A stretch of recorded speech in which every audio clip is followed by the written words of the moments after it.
আমন্ত্রণ দেশ বাংলায়, সঙ্গে আছি আফরিন সুমনা। শুরুতেই সংবাদ শিরোনাম। যানজটে স্থবির বৃহত্তর নোয়াখালীর প্রধান বাণিজ্যিক এলাকা চৌমুহনী, চরম দুর্ভোগে স্থানীয়রা, প্রয়োজনীয় ব্যবস্থা নেয়ার আশ্বাস কর্তৃপক্ষের। এবং পৌষ মাসের শেষ দিকে সারা দেশে বেড়েছে শীতের তীব্রতা, বিভিন্ন স্থানে অসহায় মানুষের মাঝে শীত বস্ত্র বিতরণের উদ্যোগ।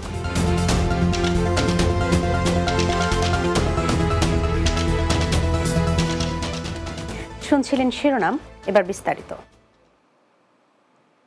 নিত্য যানজটে স্থবির হয়ে পড়েছে বৃহত্তর নোয়াখালীর প্রধান বাণিজ্যিক শহর চৌমুহনী। বেশিরভাগ সময়ই এখানে যানজট লেগে থাকে।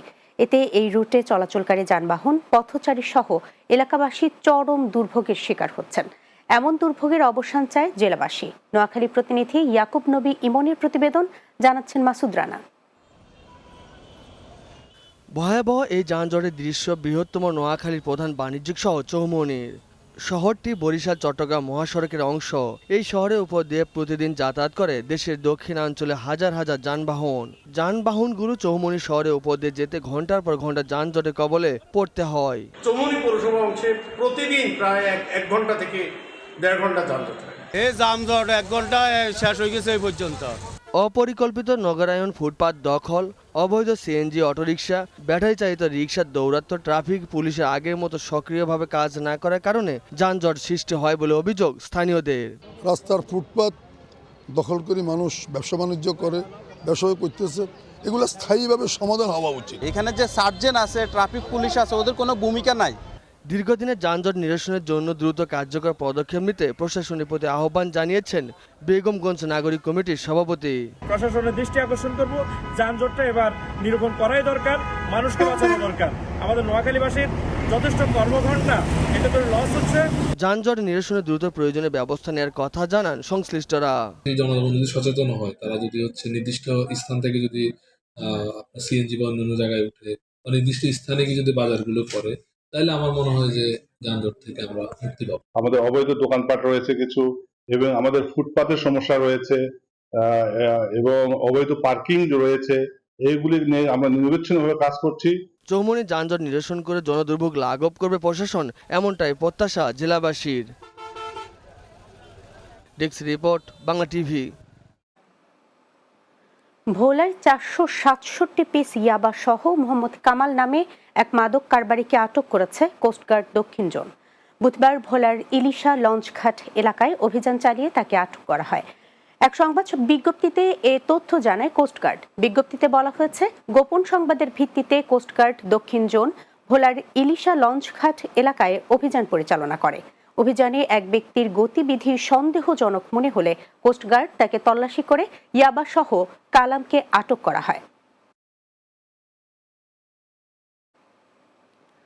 পৌষ মাসের শেষ দিকে সারা দেশে বেড়েছে শীতের তীব্রতা। ভোর থেকে ঘন কুয়াশার চাদরে ঢাকা পড়েছে জনপদ। সূর্যের দেখা নেই, আর কুয়াশা ও হিমেল বাতাসে বিপাকে পড়েছেন নিম্ন আয়ের মানুষ। শীতের এই তীব্রতায় সবচেয়ে বেশি কষ্ট পাচ্ছেন ছিন্নমূল মানুষ।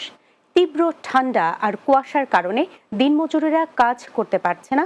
মধ্য দুপুরেও যানবাহনগুলোকে হেডলাইট জ্বালিয়ে চলাচল করতে হয়েছে।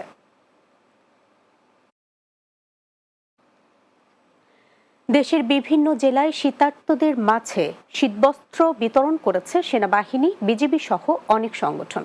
পঞ্চগড়ের বৌদা উপজেলায় শীতার্তদের মাঝে শীতবস্ত্র তুলে দেন বাংলাদেশ সেনাবাহিনী 66 পদাতিক ডিভিশনের 29 বীর এর অধিনায়ক লেফটেন্যান্ট কর্নেল মোহাম্মদ ইউসুফ চৌধুরী। এ সময় জেলার ক্যাম্প কমান্ডার লেফটেন্যান্ট ফরহাদ সহ সেনা সদস্যরা উপস্থিত ছিলেন। এদিকে মৌলভীবাজারের বিভিন্ন সীমান্ত এলাকায় শীতবস্ত্র বিতরণ কার্যক্রমের উদ্বোধন করেন বর্ডার গার্ড বাংলাদেশ শ্রীমঙ্গল সেক্টরের commander colonel AHM Yasin Chowdhury. এ সময় উপস্থিত ছিলেন 46 বিজিবির অধিনায়ক লেফটেন্যান্ট কর্নেল ASM জাকারিয়া সহ অন্যরা। অন্যদিকে পিরোজপুরের সুবিধাবঞ্চিত পরিচ্ছন্নতা কর্মীদের মাঝে শীতবস্ত্র বিতরণ করেছেন জেলা বিএনপির আহ্বায়ক অধ্যক্ষ মোহাম্মদ আলমগীর হোসেন।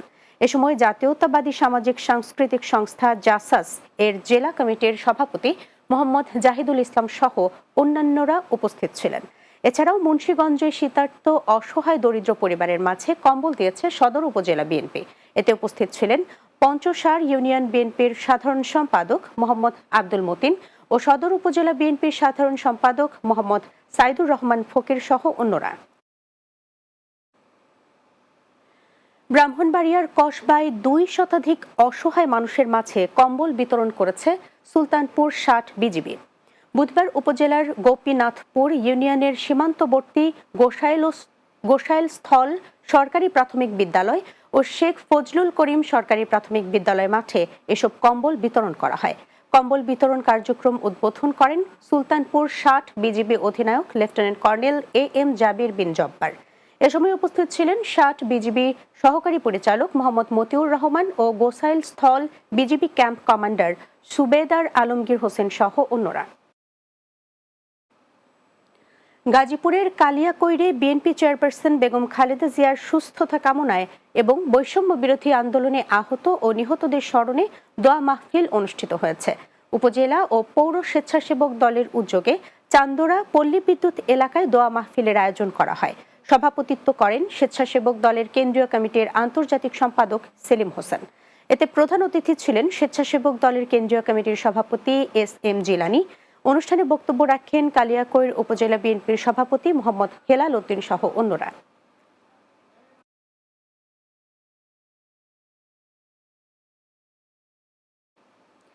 দেশ বাংলায় নিচ্ছি ছোট্ট একটা বিরতি। ফিরে আসার পর অন্যান্য সংবাদের সাথে আরো যা থাকছে। জয়পুরহাটে ধুম পড়েছে বাহারি পিঠাপুলি বিক্রির। প্রতিদিন বিকেল থেকে রাত পর্যন্ত দোকানে দোকানে ক্রেতাদের ভিড়।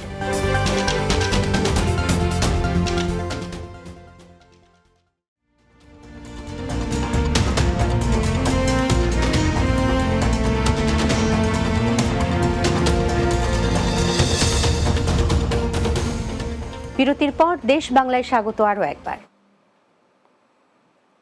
শীত পড়তে শুরু করলে মনে হয় বিভিন্ন রকম মুখরোচক পিঠার কথা, আর এ কারণেই জয়পুরহাটে ধুম পড়েছে নানা রকম বাহারি পিঠাপুলি বিক্রির। প্রতিদিন বিকেল থেকে রাত পর্যন্ত এসব দোকানে পিঠার স্বাদ নিতে ভিড় করছেন ক্রেতারা। স্বাস্থ্যসম্মতভাবে পিঠা তৈরি করার পরামর্শ চিকিৎসকদের। জয়পুরহাট প্রতিনিধি আয়েশা সিদ্দিকা আশার প্রতিবেদন, জানাচ্ছেন মাসুদ রানা। চালের আটা, খেজুরের গুড়, নারকেল, ছোট বাটি আর মাটির চুলা সাজিয়ে জয়পুরহাটের বিভিন্ন পাড়া মহল্লা ও হাট বাজারে বসেছে পিঠার দোকান। কাজ শেষে বাড়ি ফেরার পথে রাস্তার পাশে দাঁড়িয়ে ভাপা পিঠা, চিতই পিঠা ও পাটিসাপটা সহ হরেক রকমের পিঠার সাথে মুখরোচক চাটনি খাচ্ছেন অনেকেই। আমি প্রায় এই জায়গায় আসি পিঠা খাওয়ার জন্য। এখানে বিভিন্ন ধরনের পিঠা পাওয়া যায়, যেমন ভাপা পিঠা, চিতই পিঠা, মাসকলাইয়ের পিঠা। কালাই রুটি, মিশাল রুটি ভালো লাগে, ভর্তা দিয়ে, ধনের পাতা চাটনি দিয়ে খাচ্ছি তো খেয়েই যাচ্ছে। আসলে খুবই সুন্দর লাগছে খেতে। বাসায় বানিয়ে খাওয়া আসলে কষ্টসাধ্য ব্যাপার, যার কারণে এই জায়গায় আমরা পিঠা দেখে আর লোভ সামলাতে পারি না। শীতে পিঠা বিক্রি করে জীবিকা নির্বাহ করছেন মৌসুমী পিঠা বিক্রেতারা। পুরুষের পাশাপাশি অনেক নারীও দোকানে পিঠা বিক্রি করছেন। এর মাধ্যমে পরিবারে যোগ হচ্ছে বাড়তি আয়। শীতের সময় 6,000 থেকে 7,000 টাকা বিক্রি। এই ব্যবসা থেকে আমরা 11 জন চলি। পরিষ্কার পরিচ্ছন্নভাবে পিঠা তৈরি না করলে রোগ বালা হওয়ার আশঙ্কা থেকে যায় বললেন এই চিকিৎসক। পিঠাকে খোলাভাবে পরিবেশন করা হয়, অনেকগুলো মারাত্মক অসুখ হতে পারে, ডায়রিয়া, টাইফয়েড সহ অনেক পেটের পীড়াদায়ক অসুখ হতে পারে।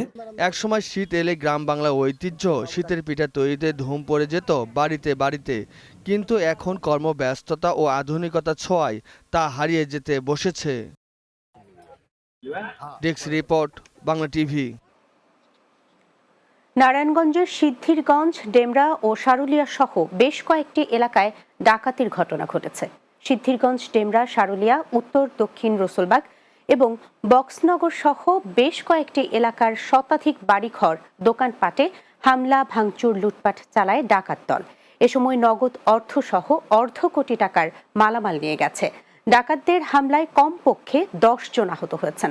পুলিশ জানায়, খবর পেয়ে ঘটনাস্থল পরিদর্শন করা হয়েছে।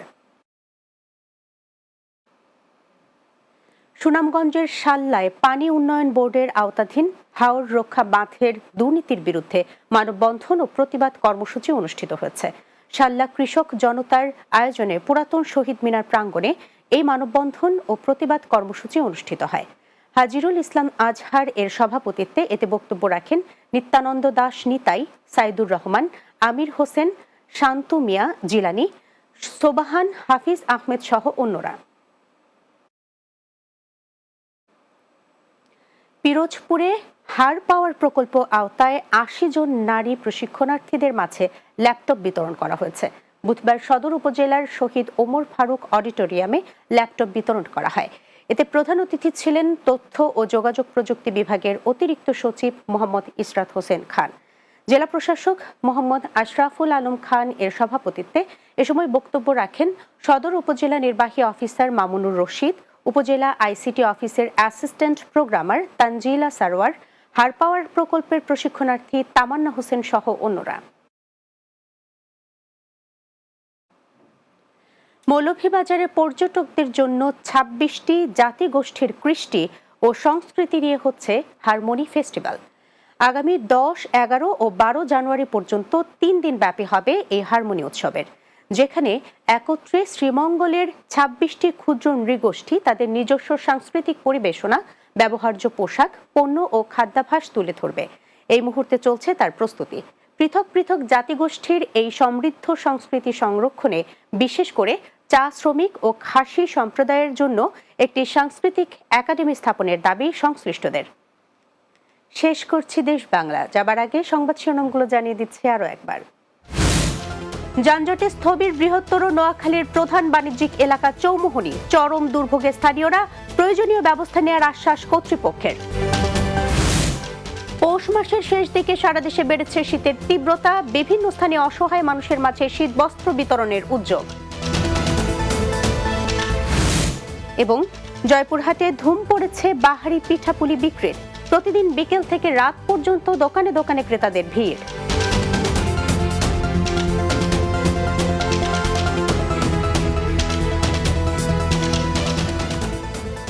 এই ছিল দেশ বাংলায়। আমাদের পরবর্তী সংবাদ বিকেল ৪টা ৩০ দিনের বাংলা দেখার আমন্ত্রণ রইল। এতক্ষণ সঙ্গে থাকার জন্য ধন্যবাদ সবাইকে।